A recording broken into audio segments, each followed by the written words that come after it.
রমজান মাস পেয়ে গেছো বান্দা, আল্লাহর কাছে তওবা করো, কারণ এই মাস হলো তওবার মাস, এই মাস হলো ইস্তেগফারের মাস, এই মাস হলো গুনাহ মাফের মাস। এই মাস পাইছো কিন্তু আল্লাহর থেকে গুনাহ মাফ করাইতে পারো নাই। বুঝতে হবে তোমার মতো কপাল পোড়া জমিনে আর দ্বিতীয় কেউ নাই। এই জন্য বান্দা রমজান মাসে সিয়াম পালন করতে হবে।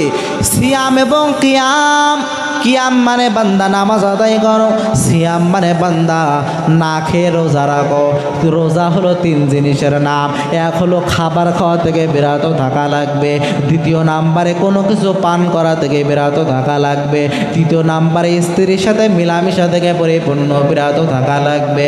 এই তিনটা জিনিসের নাম হলো পরিপূর্ণ সওম, এই তিনটা জিনিসের নাম পরিপূর্ণ সিয়াম, এই তিনটা জিনিসের নাম পরিপূর্ণ রমজান রোজা।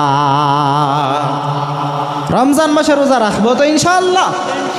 রমজান মাস পেয়ে গেছো বান্দা, এবার আল্লাহর কাছে দোয়া করো, ও দয়ার মালিক কি পরিমাণে 11টা মাস তোমাকে তোমার উপরে নাফরমানি করেছি, জুলুম করেছি, 11টা মাস তোমার হুকুম মানি নাই, 11টা মাস কি পরিমাণে অত্যাচার করলাম, কি পরিমাণে জুলুম করলাম। গোটা 11টা মাস তোমার হুকুম মানতে সুন্দরভাবে পারে নাই। গোটা 11টা মাস তোমার আদেশ নিষেধগুলো সুন্দরভাবেও মানতে পারে নাই। ও দয়ার মালিক রমজান মাসে তোমার শাহী দরবারে হাত উঠায়া দোয়া করতেছি, আল্লাহ মেহেরবানি করে গোটা 11 মাসের গুনাহ আমাদের আপনি মাফ করে দেন, গোটা জীবনের গুনাহ আপনি মাফ করে দেন। এই দোয়াটা বান্দা প্রতিদিন চালু করে দাও, কারণ রমজান মাস পেয়ে যদি কেউ তার গুনাহ যদি মাফ না করাইতে পারে, তার জন্য পয়গম্বর বদদোয়া করেছেন। পয়গম্বর আরবি সাল্লাল্লাহু আলাইহি ওয়াসাল্লাম একদিন মসজিদে নববীর ওই মেম্বারে ওঠার সময় মসজিদে নববীর মেম্বারে প্রথম ধাপে যখন পা রাখলেন পয়গম্বর জোরে উচ্চ স্বরে বললেন আমিন, সাহাবীরাও শুনলেন। এবার দ্বিতীয় ধাপে যখন পা দিলেন তখন বললেন আমিন, সাহাবীরাও শুনলেন। 3 নাম্বার ধাপে যখন পা রাখলেন পয়গম্বর জোরে উচ্চারণ করে বললেন আমিন, সাহাবীরা শোনার পরে সকলেই বড় অবাক। পয়গম্বরকে প্রশ্ন করলেন, ও পয়গম্বর অন্যদিন আপনি মেম্বারে ওঠেন কিন্তু এরকম ভাবে আমিন বলেন না, আজকে কেন আপনি জবান দিয়ে উচ্চারণ করলেন আমিন 3 বার কেন বললেন? পয়গম্বর জানায় দেয়, ও আমার সাহাবায়ে কেরামের দল, আমি নিজে ব্যক্তিগতভাবে এমনি আমিন বলি নাই, বরং আমার আল্লাহর পক্ষ থেকে জিবরিল আমিন আমি পয়গম্বরের কাছে সে জানায় দিল। যখন আমি সর্বপ্রথম সিঁড়ির ধাপে পা রাখলাম তখন আমার কাছে জিবরিল আমিন এসে জানায় দিল, ও পয়গম্বর যে ব্যক্তি জমিনের ভিতরে তার মা এবং বাবা উভয়কে বা একজনকে পাইল কিন্তু তাদেরকে রাজি খুশি করাইতে পারলো না, তাদেরকে রাজি খুশি করায় আল্লাহকে রাজি খুশি করাইতে পারলো না। কারণ মা বাবাকে রাজি খুশি করাইলে আল্লাহ রাজি খুশি হয়, মা বাবাকে বেজার করলে আল্লাহ বেজার হয়। কিন্তু যাদের মা বাবা জমিনের ভিতরে জীবিত আছে, মা বাবা উভয়কে পাইল অথবা মাকে পাইল বা বাবাকে পাইল, কিন্তু তারা মা বাবাকে রাজি খুশি করায় আল্লাহকে রাজি খুশি করাইতে পারলো না, তারা ধ্বংস হয়ে যাক। আমি পয়গম্বর বললাম আমিন। এরপরে 2 নাম্বার ধাপে যখন পা রাখলাম ও জিবরিল আমিন আমি পয়গম্বরকে জানাই দিল, ও পয়গম্বর জমিনের ভিতরে যারা আপনি পয়গম্বরের নাম শ্রবণ করার পর যারা আপনি পয়গম্বরের উপরে দুরূদ পাঠ করে না তারা ধ্বংস হয়ে যাক। আমি পয়গম্বর উচ্চারণ করে দিলাম আমিন, তার মানে এটা আল্লাহ কবুল করে নাও। পয়গম্বর আমিন বলেছে, তাহলে কবুল হবের মধ্যে কোনো সন্দেহ আছে? সন্দেহ আছে? কোনো সন্দেহ নাই। এরপরে পয়গম্বর সিঁড়ির 3 নাম্বার ধাপে যখন পা রাখলেন এমত অবস্থার ভিতরে পয়গম্বর জানায় দেন, ও আমার সাহাবায়ে কেরামের দল, 3 নাম্বার সিঁড়িতে যখন আমি পা রাখলাম তখন জিবরিল আমিন আমি পয়গম্বরকে জানাই দিল, ও পয়গম্বর, যে ব্যক্তি রমজানের রোজা পাইল কিন্তু আল্লাহর কাছ থেকে তার গুনাহগুলো মাফ করাইতে পারলো না, গুনার খাতা থেকে নাম কেটে জান্নাতের খাতায় নাম লিখাইতে পারলো না, সে ধ্বংস হয়ে যাক, সে ধ্বংস হয়ে যাক, তার উপরে আল্লাহ তাআলার লানত, তার উপরে আল্লাহ তাআলার গজব। আমি পয়গম্বর বললাম আমিন। তাহলে আমরা রমজান মাস পেয়ে যদি আল্লাহর কাছ থেকে যদি আমরা ক্ষমা না চাইতে পারে, রমজান মাস পাওয়ার পর আমরা যদি জাহান্নামের খাতা থেকে যদি জান্নাতের খাতায় যদি নাম না লেখাইতে পারে, তাহলে আমাদের উপরে গজব আসবে, আমাদের উপরে আল্লাহর লানতের ভিতরে বিন্দু পরিমাণ কোনো সন্দেহ আছে নাকি বলো? সাওমি রমাজান, রমজান মাস যখন আসবে, রমজান মাসে বান্দা তোমাদেরকে পরিপূর্ণ রোজা রাখা লাগবে, কারণ এই রমজানের রোজা আল্লাহ তাআলা আমাদের উপরে পরিপূর্ণ ফরজ করে দিয়েছেন। এই যে রমজান মাস পাইছো, ও বগুড়ার মানুষ গভীর মনোযোগের কান লাগাই শোনো, আর একদিন পরে যে রমজান মাস আমরা পেয়ে গেলাম, এই রমজান মাস আবার সামনে পরবর্তী বছরে যে আমরা পাইবর কেন গ্যারান্টি আছে নাকি? হ্যাঁ, গত বছর কত আল্লাহর বান্দারা রমজান মাসে রমজান পেয়েছে, রোজা থেকেছে, ইফতারি করেছে, হাফেজ সাহেবদের পিছনে তারাবি পড়েছে, কিন্তু এই বছরে তারা জীবিত নাই, অন্ধকার কবরে গেছে, এমন ইতিহাস আছে না নাই? এর বান্দা, রমজান মাসের মতো দামি মাস পেয়ে গেছ। আমি খুতবার ভিতরে যে আয়াত তেলাওয়াত করেছে, আল্লাহ তাআলা রমজানের রোজা আমাদের উপরে পরিপূর্ণ ফরজ করে দিলেন। আল্লাহ পাক জানায় দেন, ইয়া আইয়ুহাল্লাযীনা আমানু কুতিবা আলাইকুমুস সিয়াম কামা কুতিবা আলাল্লাযীনা মিন ক্বাবলিকুম লাআল্লাকুম তাত্তাকুন।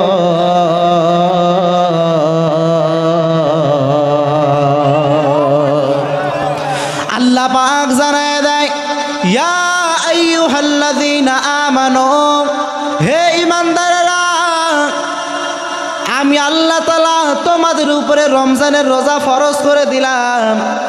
ইয়া আইয়ুহাল্লাযীনা আমানু কুতিবা আলাইকুমুস সিয়াম, শুধু তোমাদের উপরে রমজানের রোজাকে ফরজ করেছি বিষয়টা এমন না, বরঞ্চ কামা কুতিবা আলাল্লাযীনা মিন ক্বাবলিকুম লাআল্লাকুম তাত্তাকুন, তোমাদের পূর্ববর্তী জামানায় যত নবী রাসূল এসেছিল তাদের উপরও আমি আল্লাহ রমজানের রোজা ফরজ করেছিলাম। সুতরাং তোমরা রমজানের রোজা রাখবা। তোমরা যদি রমজানের রোজা রাখতে পারো তাহলে পরিপূর্ণ লাআল্লাকুম তাত্তাকুন, পরিপূর্ণ তাকওয়াবান তোমরা হইতে পারবা। রমজান মাস পেয়ে গেছ, বান্দা সময়টাকে অনর্থক কাজে ব্যয় করা যাবে না, যাবে না, যাবে না। এই রমজান মাসে বান্দা কি পরিমাণে দাম! আরবি তো মাস 12টা, বাংলাও মাস 12টা, ইংরেজি তো মাস 12টা, কিন্তু 12টা মাসের ভিতরে সব থেকে দামি মাসের নাম একটু উচ্চ স্বরে বলে। এই রমজান মাস হলো সব থেকে দামি মাস। কেন বলে? রমজান মাসে আল্লাহ তাআলা কোরআন নাজিল করেছে। কি নাজিল করেছে? শাহরু রমাদানাল্লাযী উনজিলা ফীহিল কুরআন। এই রমজান মাসে আল্লাহ তাআলা কোরআন নাজিল করলেন। এই মহিমান্ত্রিত যে গ্রন্থ কালামুল্লাহ মাজিদ, এইটা নাজিল করলেন এই রমজান মাসে, যার কারণে রমজানের দাম বেড়ে গেল না কমে গেল? বেড়ে গেল। এই রমজান মাসের দাম অনেক গুণে বেড়ে গেল। এই রমজান মাস পাওয়ার জন্য কতদিন ধরে আমরা অপেক্ষা করতেছিলাম। সেই রজব এবং শাবান থেকে আল্লাহর কাছে দোয়া করতেছিলাম, ও দয়ার মালিক রমজান এবং শাবান মাসের ভিতরে আমাদেরকে বরকত দেন। ওয়াবাল্লিগনা রমজান এবং রমজান মাস পর্যন্ত আমাদের হায়াতকে পৌঁছায় দেন। পয়গম্বরা যখন রজব মাস আসতো পয়গম্বরা জবান দিয়ে উচ্চারণ করে দিত, আল্লাহুম্মা বারিক লানা ফি রজব ওয়া শাবান ওয়া বাল্লিগনা রমাদান। ও দয়ার মালিক, মেহেরবানি করে রজব এবং শাবানের ভিতরে আমাদেরকে আপনি পরিপূর্ণ বরকত দান করেন এবং ওয়া বাল্লিগনা রমাদান, রমজান মাস পর্যন্ত আমাদের হায়াতকে পৌঁছায় দেন। বগুড়ার মানুষ, অনেক দিন ধরে আমরা দোয়া করেছি, মসজিদের ইমাম সাহেব দোয়া করেছে, মসজিদের খতিব সাহেব দোয়া করেছে, হাফেজ সাহেবরা দোয়া করেছে, মুফতি সাহেবরা দোয়া করেছে, মাওলানা সাহেবরা দোয়া করেছে, সমস্ত মুসল্লিরা দোয়া করেছে, আপনারাও দোয়া করেছেন। পর্দালারে আমার সম্মানিত মা ও বোনেরা তারাও পরিপূর্ণ দোয়া করলো। ও দয়ার মালিক, রজব এবং শাবানের ভিতরে পরিপূর্ণ বরকত দান করেন এবং ওয়াবাল্লিগনা রমজান, রমজান মাস পর্যন্ত আমাদেরকে পৌঁছায় দেন। আর মাত্র একটা রাত চলে গেলে বান্দার রমজানের প্রস্তুতি শুরু হয়ে যাবে। কি পরিমাণ দাম এই রমজানের, কি পরিমাণ ফজিলত! এই রমজানের বিষয়ে বয়ান করতে গেলে বান্দা অনেক লম্বা আলোচনা। আজকের প্রথম বয়ান বা দিশায় আমার বয়ান ছিল ওইদিকে কোন এক এলাকায়, ওখানেও তো রমজানের বিষয়ে আলোচনা করলাম। এই রমজান বান্দা অনেক দামি একটা মাস। এই রমজান মাস হলো হাজার মাসের সে একটা উত্তম একটা মাস। এই রমজান মাসের ভিতরে আবার একটা রাত আছে, যে রাত্রের নাম হলো লাইলাতুল কদর। আল্লাহ পাক পবিত্র কোরআনুল কারীমের ভিতরে আয়াত নাজিল করে জানায় দেন, ইন্না আনজালনাহু ফি লাইলাতিল কদর ওয়া মা আদরাকা মা লাইলাতুল কদর লাইলাতুল কদরি খায়রুম মিন আলফি শাহর। এই যে সবে কদরের রাত বান্দা তালাশ করো, সবে কদরের রাত যদি তালাশ করতে পারো, ও সবে কদরের রাত্রে বান্দা যদি কেউ আল্লাহর কাছে চাও, তাহলে আল্লাহ তাআলা তোমার চাওয়াটা পরিপূর্ণ কবুল করে নেবে।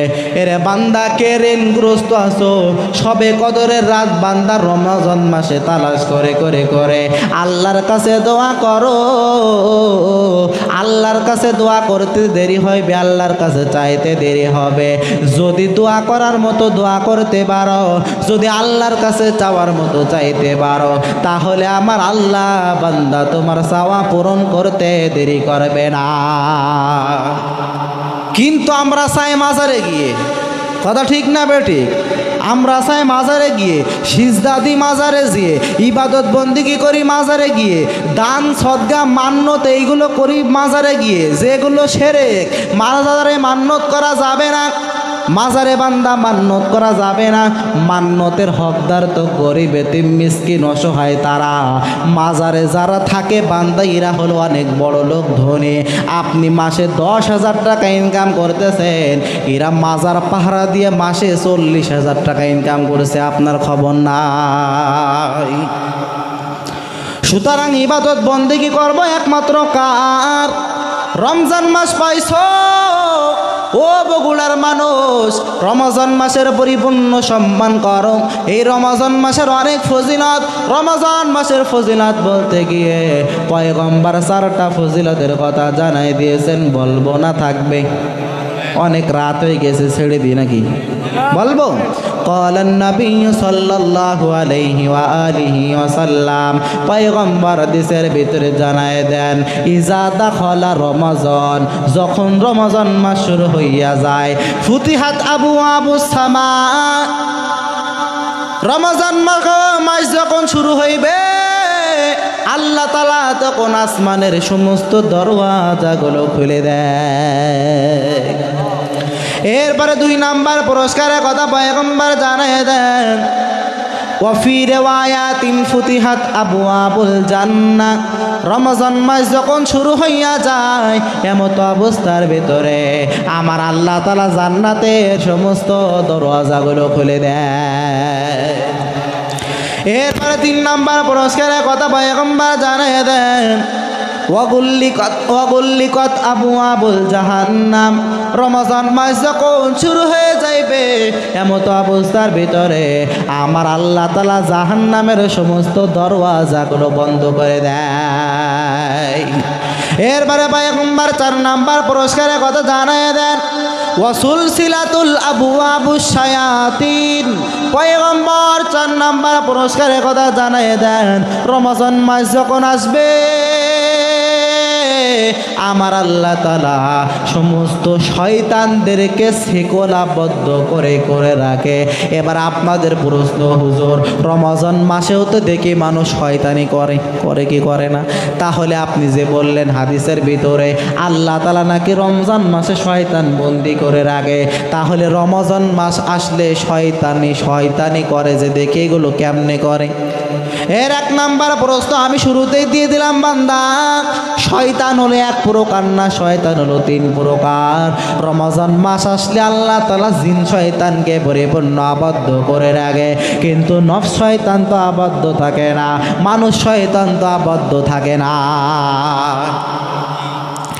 এরপরে এবার পয়গম্বর 5 নাম্বার পুরস্কারের কথা জানিয়ে দেন, ওয়াফুতিহাত আবওয়াবুর রাহমাত। পয়গম্বর 5 নাম্বার পুরস্কারের কথা বলতেছেন, ইযা দাখালা রমজান ফুতিহাত আবওয়াবুস সামাই ওয়া ফি রিওয়ায়াতিন ফুতিহাত আবওয়াবুল জান্নাহ ওয়া গুল্লিকাত আবওয়াবুল জাহান্নাম ওয়া সুলসিলাতুল আবওয়াবুশ শায়াতিন ওয়া ফি রিওয়ায়াতিন ফুতিহাত আবওয়াবুর রাহমাত।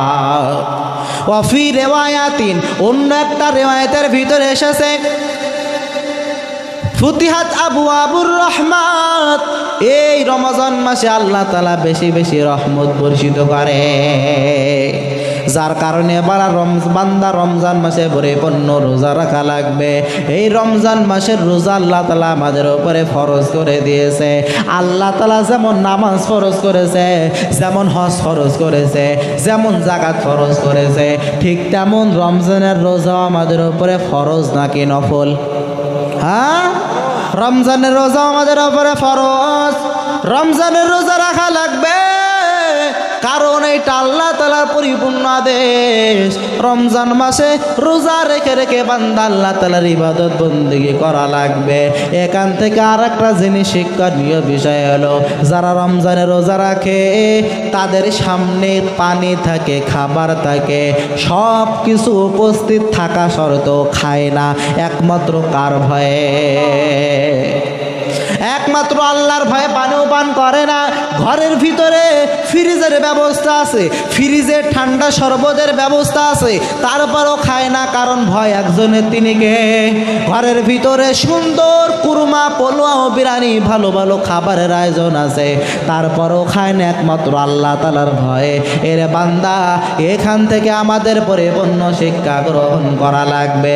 আল্লাহর ভয়ে যদি তুমি পানি পান না করো, আল্লাহর ভয়ে যদি তুমি খাবার না খাও, কারণ এই খাবারটা যদি কেউ রমজান মাসে রোজা না রেখে যদি খায়, বা রোজা থেকে যদি রমজান মাসে যদি খাবার খায়, সূর্য উস্ত থেকে বান্দা সূর্য ডোবা পর্যন্ত, সূর্য ওঠা থেকে বান্দা পরিপূর্ণ সূর্য ডোবা পর্যন্ত যদি কেউ রমজান মাসে পানি পান করে, খাবার খায়, এটা হালাল হবে নাকি হারাম হবে? হারাম হবে। মানুষ খেতে চায় না, কারণ আল্লাহ তাআলা দেখতেছে। এবার একটু আমি রমজানের বাহিরে চলে যাই। রমজানের বাহিরে যাওয়ার পর বান্দা, অনেক মানুষ হারামভাবে ইনকাম করে কি করে না? অনেক মানুষ হারাম খাবার খায় কি খায় না? এই জায়গায় বান্দা কেন নিজের ভিতরে তাকওয়া ঢোকায় না? রমজান মাস আসলে তোমার ভিতরে আল্লাহর ভয় ঢুকতেছে। এখন পানি পান করা যাবে না, কারণ পানি পান করলে আমার আল্লাহ তাআলা দেখে ফেলবে। এখন খাবার খাওয়া যাবে না, কারণ এখন খাবার খাইলে আমার আল্লাহ তাআলা দেখবে। কিন্তু রমজানের বাহিরে কি পরিমাণ হারাম ইনকাম করছো, কি পরিমাণে হারাম খাবার তুমি ভক্ষণ করছো বান্দা, ওই জায়গাও তোমার ভিতরে পরিপূর্ণ আল্লাহর ভয় দোকানও লাগবে। রমজান মাসে আমি খাবার খাইলে যেমন আমার আল্লাহর চক্ষু ফাঁকি দেওয়া যায় না, ঠিক আমি যদি এখন হারাম ইনকাম করি রমজানের বাহিরে, এই জায়গায় বুঝি আমার আল্লাহ তাআলার চোখ ফাঁকি দেওয়া যাবে না? না, কারণ আমার আল্লাহ তাআলা ইন্নাল্লাহ সামিউম বাসীর।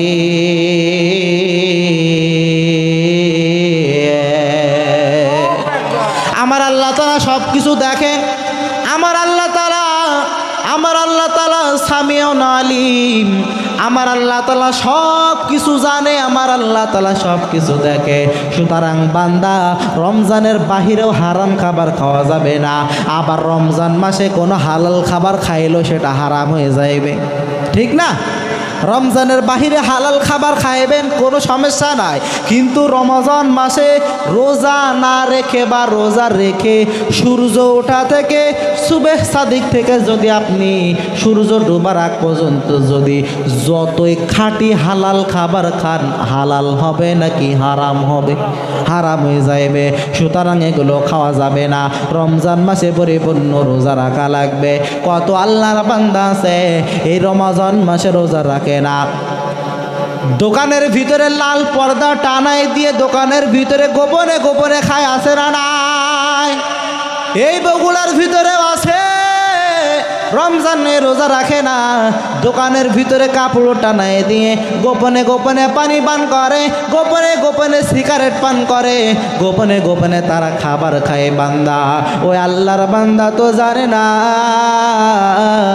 যদিও আমি দুনিয়ার কোনো নেতা নেত্রী, দুনিয়ার কোনো আলেম, দুনিয়ার কোনো হুজুরের চোখ যদি আমি ফাঁকি দিতে পারতেছি, তবে আমার আল্লাহর চোখ তো ফাঁকি দেওয়া যাবে না, ঠিক কিনা বলো?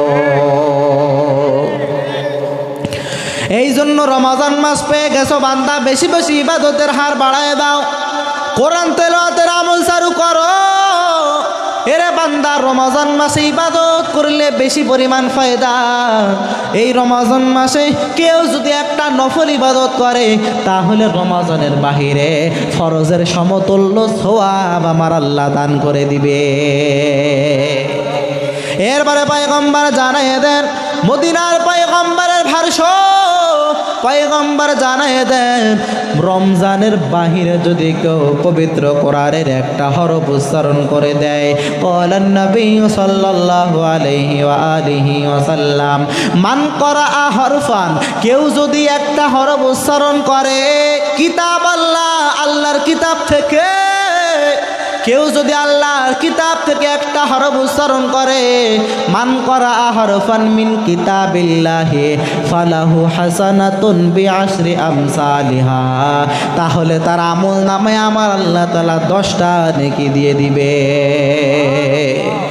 কেউ যদি একটা হরফ উচ্চারণ করে, তাহলে তার আমল নামায় কয়টা নেকি দিবে? 10টা। এবার কেউ যদি জবান দিয়ে উচ্চারণ করে দেয় আলিফ লাম মিম, আলিফ লাম মিম, কেউ যদি 3টা হরফ উচ্চারণ করে, তাহলে একটা হরফ উচ্চারণ করার বিনিময়ে যদি আল্লাহ তাআলা 10টা নেকি দেয়, তাহলে 3টা হরফ উচ্চারণ করার বিনিময়ে আল্লাহ তাআলা কয়টা নেকি দিবে? 30টা নেকি আল্লাহ তাআলা দিয়ে দেবে রে ভাই। ও বগুড়ার মানুষ, এই জন্য বান্দা রমজান মাসে বান্দা বেশি বেশি ইবাদত করো। রমজানের বাহিরে 3টা হরফ উচ্চারণ করলে আল্লাহ তাআলা 30টা নেকি দিয়ে দেবে। এবার পয়গম্বর জানায় দেন, কেউ যদি রমজানের ভিতরে যদি একটা হরফ উচ্চারণ করে, তাহলে আমার আল্লাহ তাআলা তার আমল নামায় 10টা না 10টা না 10টা না, তার আমল নামায় আমার আল্লাহ তাআলা 70টা নেকি দিয়ে দিবে। কেউ যদি রমজানের বাহিরে 3টা হরফ উচ্চারণ করে, তাহলে তার আমল নামায় কয়টা নেকি? 30টা নেকি। কেউ যদি রমজানের ভিতরে যদি 3টা হরফ উচ্চারণ করে আলিফ লাম মিম, তাহলে তার আমল নামায় আমার আল্লাহ তাআলা 3 7 21 210টা নেকি তার আমল নামায় দিয়ে দিবে। এই জন্য রমজান মাসে বেশি বেশি কোরআন তেলাওয়াত করার দরকার আছে না নাই? বেশি বেশি ইবাদত বন্দেগি করার দরকার আছে না নাই? রমজান মাস পেয়ে গেছো বান্দা, আল্লাহর কাছে তওবা করো, কারণ এই মাস হলো তওবার মাস, এই মাস হলো ইস্তেগফারের মাস, এই মাস হলো গুনাহ মাফের মাস। এই মাস পাইছো কিন্তু আল্লাহর থেকে গুনাহ মাফ করাইতে পারো নাই। বুঝতে হবে তোমার মতো কপাল পোড়া জমিনে আর দ্বিতীয় কেউ নাই। এই জন্য বান্দা রমজান মাসে সিয়াম পালন করতে হবে। সিয়াম এবং কিয়াম, কিয়াম মানে বান্দা নামাজ আদায় করো, সিয়াম মানে বান্দা না খেয়ে রোজা রাখো। রোজা হলো তিন জিনিসের নাম। এক হলো খাবার খাওয়া থেকে বিরত থাকা লাগবে, দ্বিতীয় নাম্বারে কোনো কিছু পান করা থেকে বিরত থাকা লাগবে, তৃতীয় নাম্বারে স্ত্রীর সাথে মিলামিশা থেকে পরিপূর্ণ বিরত থাকা লাগবে। এই তিনটা জিনিসের নাম হলো পরিপূর্ণ সওম, এই তিনটা জিনিসের নাম পরিপূর্ণ সিয়াম, এই তিনটা জিনিসের নাম পরিপূর্ণ রমজান রোজা। রমজান মাসে রোজা রাখবো তো ইনশাআল্লাহ। রমজান মাস পেয়ে গেছো বান্দা, এবার আল্লাহর কাছে দোয়া করো, ও দয়ার মালিক কি পরিমাণে 11টা মাস তোমাকে তোমার উপরে নাফরমানি করেছি, জুলুম করেছি। 11টা মাস তোমার হুকুম মানি নাই। 11টা মাস কি পরিমাণে অত্যাচার করলাম, কি পরিমাণে জুলুম করলাম। গোটা 11টা মাস তোমার হুকুম মানতে সুন্দরভাবে পারে নাই। গোটা 11টা মাস তোমার আদেশ নিষেধগুলো সুন্দরভাবেও মানতে পারে নাই।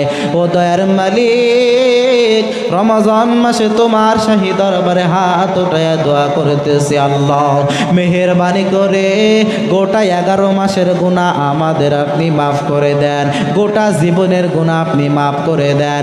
এই দোয়াটা বান্দা প্রতিদিন চালু করে দাও, কারণ রমজান মাস পেয়ে যদি কেউ তার গুনাহ যদি মাফ না করাইতে পারে, তার জন্য পয়গম্বর বদদোয়া করেছেন।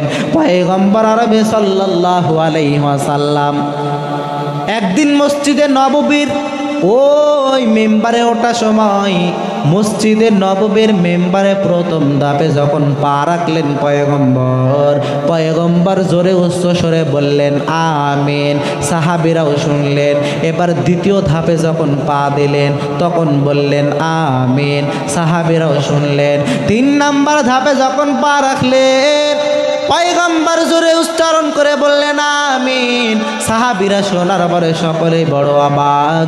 পয়গম্বরকে প্রশ্ন করলেন, ও পয়গম্বর অন্যদিন আপনি মেম্বারে ওঠেন কিন্তু এরকম ভাবে আমিন বলেন না, আজকে কেন আপনি জবান দিয়ে উচ্চারণ করলেন আমিন 3 বার কেন বললেন?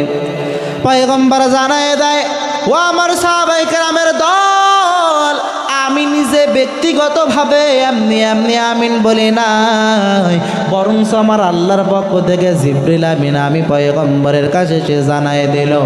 যখন আমি সর্বপ্রথম সিঁড়ির ধাপে পা রাখলাম তখন আমার কাছে জিবরিল আমিন এসে জানায় দিল, ও পয়গম্বর যে ব্যক্তি জমিনের ভিতরে তার মা এবং বাবা উভয়কে বা একজনকে পাইল কিন্তু তাদেরকে রাজি খুশি করাইতে পারলো না, তাদেরকে রাজি খুশি করায় আল্লাহকে রাজি খুশি করাইতে পারলো না।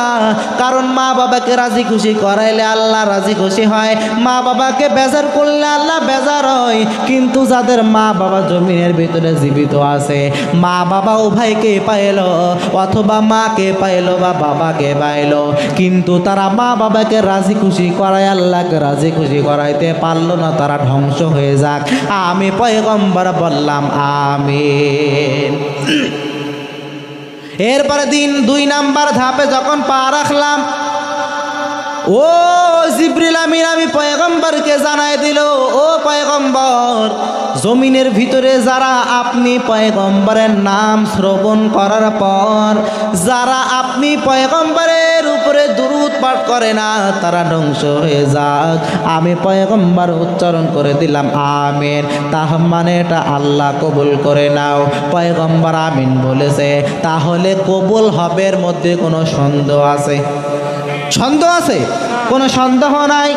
এরপরে পয়গম্বর সিঁড়ির 3 নাম্বার ধাপে যখন পা রাখলেন এমতো অবস্থার ভিতরে পয়গম্বর জানায় দেন, ও আমার সাহাবায়ে কেরামের দল, 3 নাম্বার সিঁড়িতে যখন আমি পা রাখলাম তখন জিবরিল আমিন আমি পয়গম্বরকে জানাই দিল, ও পয়গম্বর, যে ব্যক্তি রমজানের রোজা পাইল কিন্তু আল্লাহর কাছ থেকে তার গুনাহগুলো মাফ করাইতে পারলো না, গুনার খাতা থেকে নাম কেটে জান্নাতের খাতায় নাম লিখাইতে পারলো না, সে ধ্বংস হয়ে যাক, সে ধ্বংস হয়ে যাক, তার উপরে আল্লাহ তাআলার লানত, তার উপরে আল্লাহ তাআলার গজব। আমি পয়গম্বর বললাম আমিন। তাহলে আমরা রমজান মাস পেয়ে যদি আল্লাহর কাছ থেকে যদি আমরা ক্ষমা না চাইতে পারে, রমজান মাস পাওয়ার পর আমরা যদি জাহান্নামের খাতা থেকে যদি জান্নাতের খাতায় যদি নাম না লেখাইতে পারে, তাহলে আমাদের উপরে গজব আসবে, আমাদের উপরে আল্লাহর লানতের ভিতরে বিন্দু পরিমাণ কোনো সন্দেহ আছে নাকি বলো? এর উপরে বিন্দু পরিমাণ কোনো সন্দেহ নাই। সুতরাং রমজান মাস পাইছো, বেশি বেশি ইবাদত বন্দেগী বান্দা করো। রমজান মাসে বান্দা 30টা রোজা রাখো, 30টা রোজা রাখো, 30টা রোজা রাখার পর এবার রমজানের পরে হলো শাওয়াল মাস, আরবিতে শাওয়াল মাস। এই শাওয়াল মাসে 6টা রোজা রাখো, তাহলে কি পরিমাণ ফায়দা জানো নে? ক্বালান নবী সাল্লাল্লাহু আলাইহি ওয়া আলিহি ওয়া সাল্লাম, মান সামা রমাযানা সুম্মা আতবাহু সিত্তান মিন শাওয়ালিন কানা কাসিয়ামিদ দাহরি। পয়গম্বর জানায় দেন, ও আমার উম্মতের দল, তোমরা কেউ যদি রমজান মাসে 30টা রোজা রাখার পর শাওয়াল মাসে যদি বেশি না মাত্র 6টা রোজা তোমরা রাখতে পারো, তাহলে কি পরিমাণ ফজিলত জানো নে? রমজান মাসে এক একটা রোজা রাখার বিনিময়ে আমার আল্লাহ তাআলা 10 দিন রোজা রাখার সওয়াব দেয়। কয় দিন? আরো জোরে বলেন। তাহলে কেউ যদি 30টা রোজা রাখে তাহলে 30-10 কত হয়?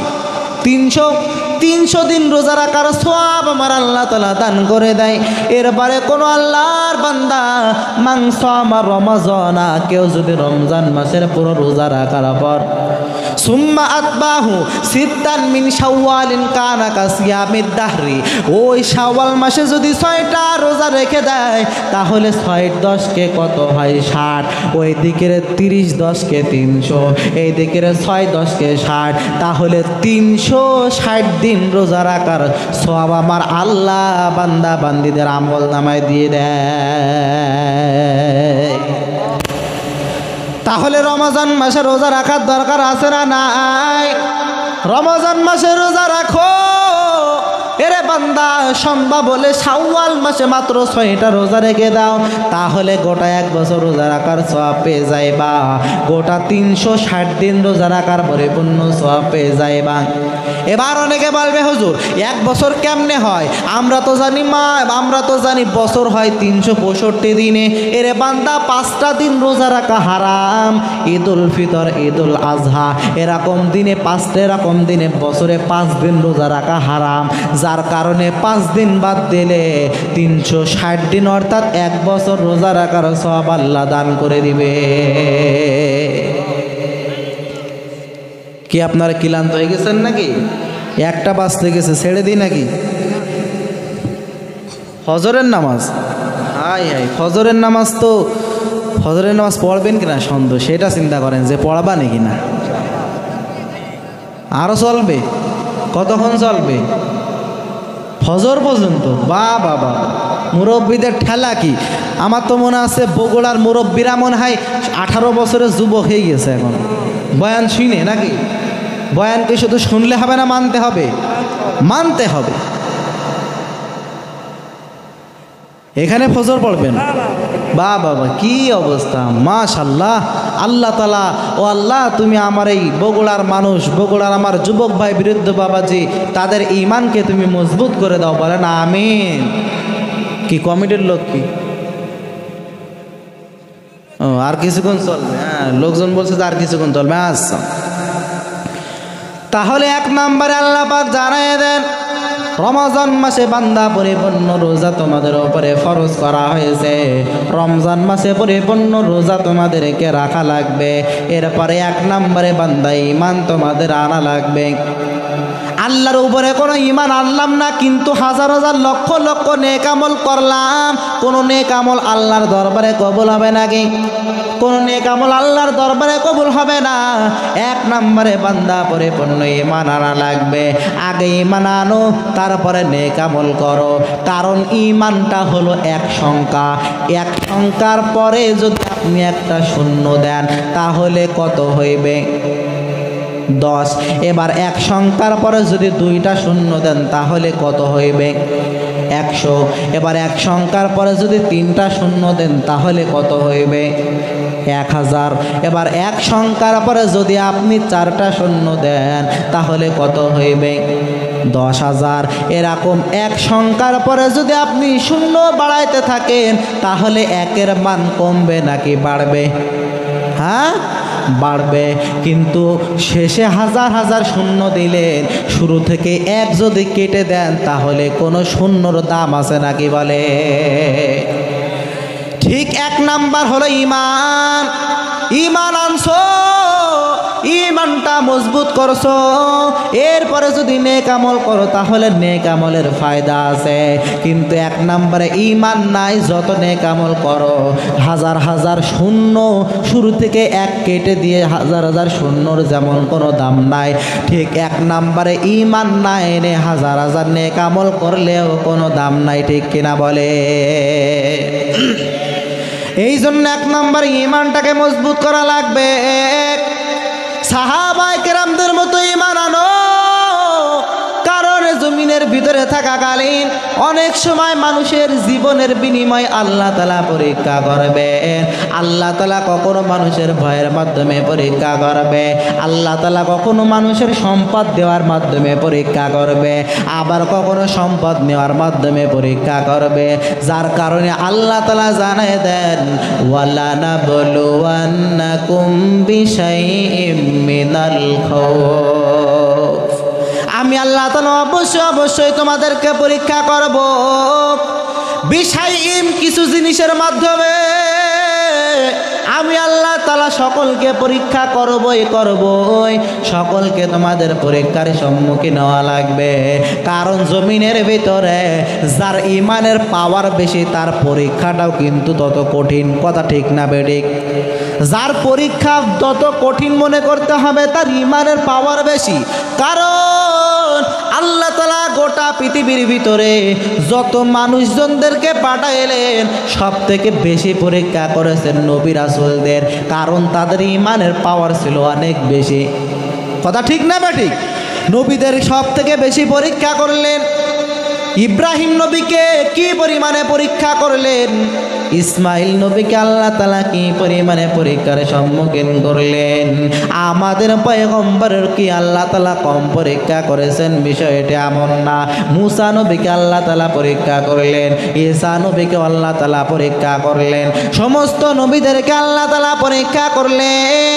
পরীক্ষা করা ছাড়া কোনো নবী রাসূল জমিনে আসে নাই, পরীক্ষা করা ছাড়া কোনো সাহাবায়ে কেরাম জমিনে আসতে পারে নাই। সমস্ত সাহাবী, সমস্ত তাবেঈন, আইম্মায়ে মুজতাহিদিন সকলকে আমার আল্লাহর দরবারে পরিপূর্ণ পরীক্ষার সম্মুখীন হওয়া লেগেছে। ও বগুড়ার মানুষ, এই জন্যই তো পয়গম্বর জানিয়ে দেন, বালা আল আম্বিয়া সুম্মাল আমসালু ফাল আমসাল। আল্লাহ তাআলা সব থেকে বেশি পরীক্ষা করে নবী রাসূলদেরকে, কারণ তাদের ঈমানের পাওয়ার অনেক বেশি। এরপরে সাহাবায়ে কেরামদেরই বেশি বেশি পরীক্ষা করে, কারণ তারপরে সাহাবায়ে কেরামদের ঈমানের ধাপ, সাহাবায়ে কেরামদের থেকে নবী রাসূলদের ঈমানের পাওয়ার কম নাকি বেশি? বেশি। আবার নবী রাসূলদের থেকে সাহাবায়ে কেরামদের ঈমানের পাওয়ার কম নাকি বেশি? একটু কম। যার কারণে তাদের পরীক্ষার মাত্রাটাও একটু কম। এবার এরপরে তাবে তাবেইন, আইম্মায়ে মুজতাহিদিন, বড় বড় বুজুর্গ ওলি আউলিয়া, তাদের পরীক্ষার আল্লাহ তাআলা অনেক কঠিনভাবে নেয়, কারণ তাদের ইমানের পাওয়ার অনেক বেশি। যার ইমানের পাওয়ার বেশি তার পরীক্ষাটাও তত বেশি।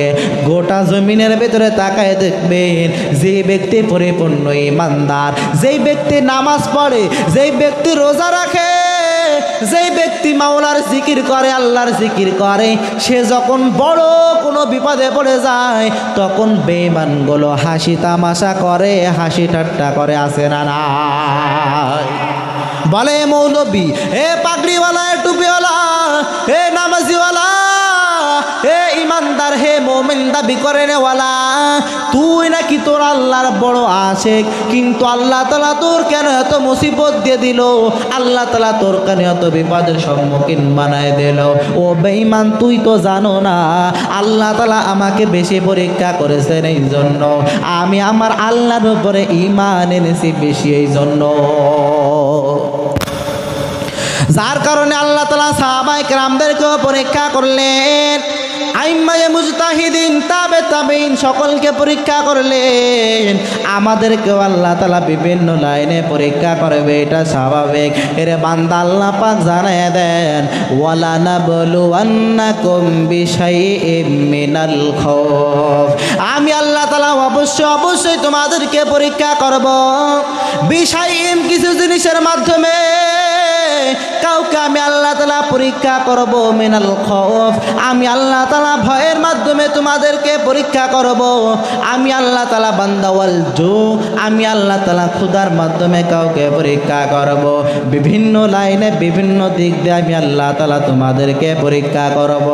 এই পরীক্ষা দিয়ে যদি তোমরা আমি আল্লাহর দরবারে যদি পাস করতে চাও, তাহলে 1 নম্বরে ঈমান আনা লাগবে, 2 নম্বরে নেক আমল করা লাগবে। ঈমান এবং নেক আমলের দরকার আছে না নাই? বলে।